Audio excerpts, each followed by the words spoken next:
December 20 வாக்கு. முதல் வாசகத்தில் ஆகாசுக்கு திருவாக்கு அருளப்பட்டு கண்ணி கருத்தாங்கி ஒரு மகனை பெற்றெடுப்பார், அவருக்கு இம்மானுவேல் என்று பெயரிடுவர் என்கின்ற கடவுள் நம்மோடு என்கிற செய்தி வாக்குறுதியாக சொல்லப்படுகிறது. லூக்கா நற்செய்தியில மரியன்னை ஆண்டவர் கொடுக்கிற குழந்தையை பெற்றெடுக்கவிருக்கிறார் என்று கன்னியான அவருக்கு இந்த செய்தி சொன்னபோது அது பெரும் அதிர்ச்சியாகவும் கலக்கமாகவும் இருந்திருக்கும். ஆனாலும் மரியன்னை செய்தியை ஏற்றுக்கொள்ளுகிறாள். நான் ஆண்டவரின் அடிமை, உமது சொற்படியை எனக்கு நிகழட்டும் என்று முழுமையாக அர்ப்பணிக்கிறாள்.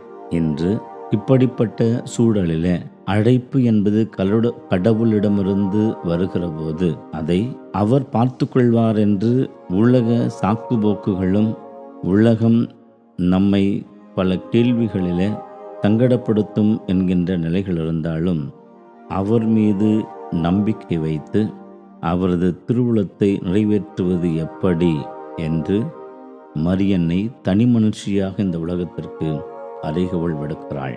அதோடு அழைப்பை ஏற்றுக்கொண்ட பிற்பாடு அடுத்து என்ன என்று விக்கித்து நிற்கிற இந்த உலகத்திற்கு, அது திருமண வாழ்வாக இருந்தாலும் சரி, துறவு வாழ்வாக இருந்தாலும் சரி, குருத்துவ பணியாக இருந்தாலும் சரி, நாம் அவருக்கு நம்பிக்கையாளர்களாக நம்பத்தகுந்த விதத்தில் வாழ்கிறோமோ இல்லையோ, அடைத்தவர் நம்பத்தகுந்தவராக இருக்கிறார்.